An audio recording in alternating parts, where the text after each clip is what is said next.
Hi, this is our daily tarot. I am sorry about the weird lighting in here. I really wanted to have the reading be outside, but we have our irrigation pump running right now, and I thought that would be a really distracting noise to have in the background. So in an effort to get this reading out sooner rather than later, voila, I am inside.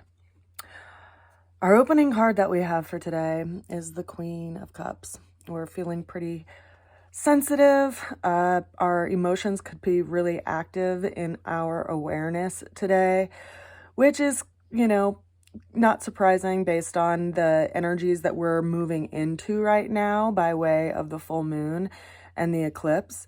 So it's an important time to actually not let our imagination run away with us, right? Don't let fear of the unknown consume your thoughts and your energy. Instead, would it be like to imagine possibility within the unknown, something that you have not yet realized, and that this change and this shift could be bringing in something along those lines.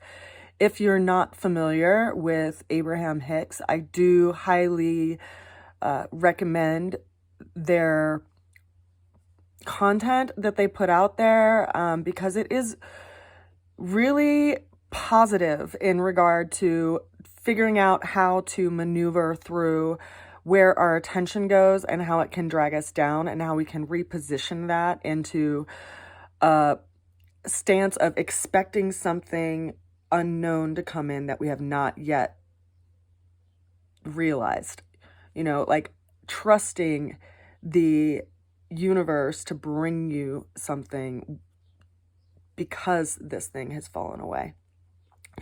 And I say that because our challenge that we have showing up for today is the Death card. Now, this card is symbolic of Scorpio energy and this transformation type of energy, and also things that we need to let go of, right? Some aspect of ourselves has to pass away or die in order for this higher evolved part of ourselves to be born.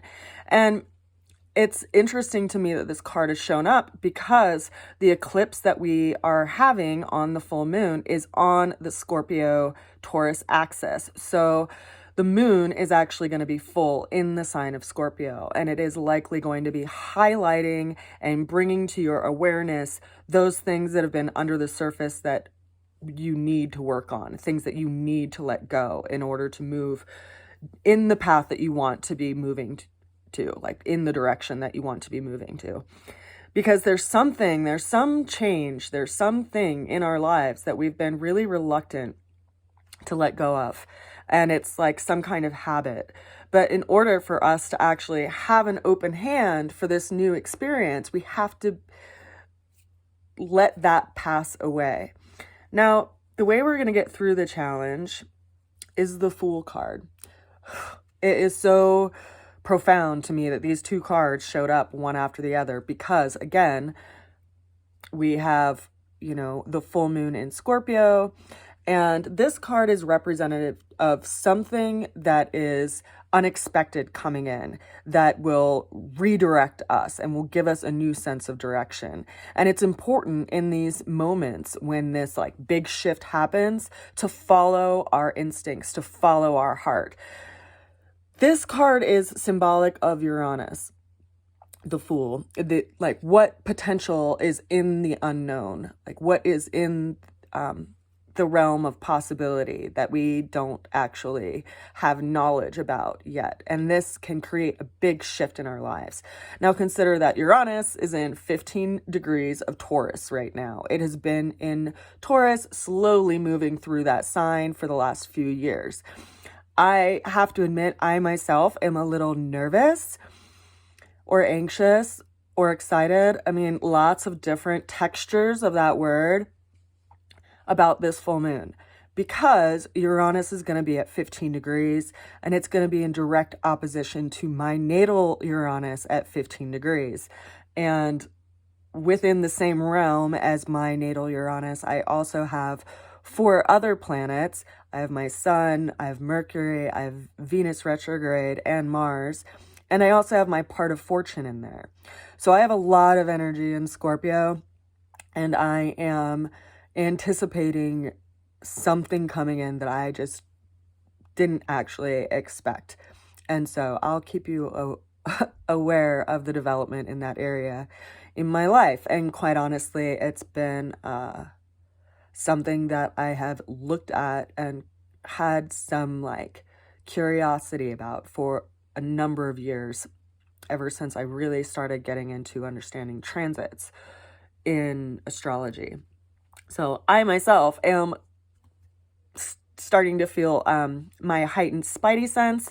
And if you are a person who has, any planets or your sun sign or moon or your ascendant in any of the fixed signs, you're likely going to be experiencing some big shift in your life along this Taurus Scorpio axis in your natal chart. And by fixed signs, that could be Taurus, that could be Leo, that could be Scorpio or Aquarius.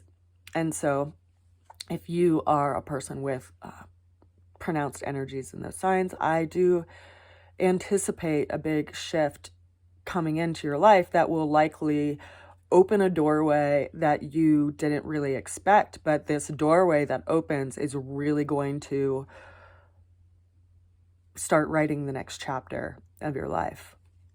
So, ultimate outcome for the day, we have the Three of Cups.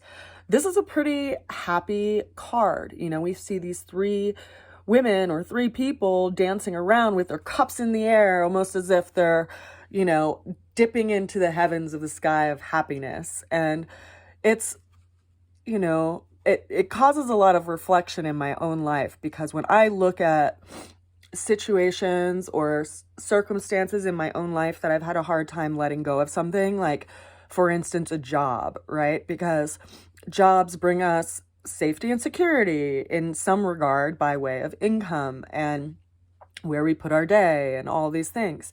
But if something gets to be really uncomfortable and starts to give you a sense that it's no longer a safe environment for you, there gets this, kind of stick that comes into the forefront of, one side is looking at all the good things that are coming out of it, and the other side is looking at what we can't stand anymore and what is uncomfortable for us. And sometimes we might feel trapped in a situation, possibly financially, even though it feels unsafe for us. And so if something comes in, into your world, into a realm that you've felt that you've had a hard time letting go of something, there can be some surprising, unexpected change that doesn't give you any real choice in the matter other than to follow your heart. So as an example, right, I'm just going to draw back on an area of my life when I was working in a coffee shop, and I was a supervisor in this coffee shop, and I was on the closing shift. So I had one other employee with me, and we were closing this evening. And a woman came through, and this was a coffee shop that had a drive-through in it. And the woman that came through rattled off her order really quickly, which tends to happen when people are, saying their coffee order like a mantra as quickly as possible. But we couldn't understand what she was saying. And we asked her to repeat it a number of times, and she just got really frustrated and really rude as I was trying to understand her drink order. And so I asked her to pull up to the window so that we could actually just understand what she was saying, and we made sure that we would make the drink correctly. Well, when she pulled up to the window, she was irate. She was so upset, and she was very dismissive and belittling to my coworker and myself because we didn't understand what she was saying on the intercom. And I got her order, and we rejoiced that we knew what she was finally going to order, but she continued to berate us, and she continued to be really rude and hateful and belittling to us and questioning how much experience we had and all of these things, which was pretty funny because I myself had 17 years of experience, and the girl that she was being super dismissive and belittling to was going to school to be to earn her pilot's license. So it, can be really ridiculous when people come through and they assume that because you have a certain job that you're a lesser human being to them because you're serving them. And so because this woman went on and on and on, being super hateful, my coworker turned to me as she was handing me her beverage and asked me if we actually were going to serve this person. And I said, no, we're not. And I suggested that the woman find another coffee shop, which I knew there was a number of them within a 1/4 mile radius of where we were currently at. And she was so upset. She refused to leave the drive-thru, and I had to call the police to actually have her leave. So granted, go forward a week or two, this woman continued to call the coffee shop and threaten me through my other staff members and coworkers. And I went to my boss one day, who was the manager, and I asked her, at what point was she going to draw the line in regard to how her employees were being treated? And she, was like, well, we have to take care of the customer. And I was like, well, in all the 17 years that I've worked in coffee businesses, I've never had an employer suggest that I should allow someone to mistreat me while I serve them coffee. And if that is something that you expect, I do highly encourage you to actually train your staff on how to deal with people like this. And I also would encourage you to stop serving this woman in the future. And then I gave her my notice that I was quitting. And people asked me, oh my God, what are you going to do for a job? And I didn't know. And it was interesting because 2 weeks before that, I had this nightmare because I work with essential oils and I blend for people, custom blends. I ask the archangels and their guides what needs to be in their blend. And so throughout the course of a number of years, I'd made blends for people and never asked for them to compensate me for it because I knew they needed it. And I had this nightmare that my roll top desk that was filled with essential oils was totally empty. And I had a conversation with God that, I have this gift and I don't know how I'm going to continue to do it and offer it to people if I can't replenish my supplies. And then within 2 weeks, I had that crazy lady, right, come into the coffee shop and I quit. So interestingly enough, within a week, I saw a job advertisement for an essential oil company that was an online business. And they hired me. And within 2 weeks, I had gotten a raise and more hours. And then they asked me to start doing their inventory checking because we, realized that oils were coming in that were adulterated. And I was the only employee they'd ever had that had a background of being a certified aromatherapist. So this incident where, I had this horrible nightmare that all my supplies were gone. And then I asked God for help. And then I had a horrible customers, which made me quit my job. And I also, coincidentally, within the first couple of weeks, was gifted by the company about 1/3 of my essential oil supply. Like, it was replenished by fresh bottles of essential oils. It's just amazing to me, when we don't let go of something out of fear, but right on the other side is an open doorway of encouragement and possibility. Walk through the door is what I'm saying. It's time to walk through the door.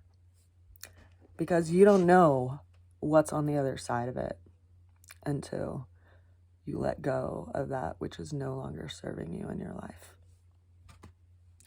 It's going to be a powerful eclipse, y'all. We'll see how it goes. I send you a good wish and so much love, and I will see you again soon. Bye for now.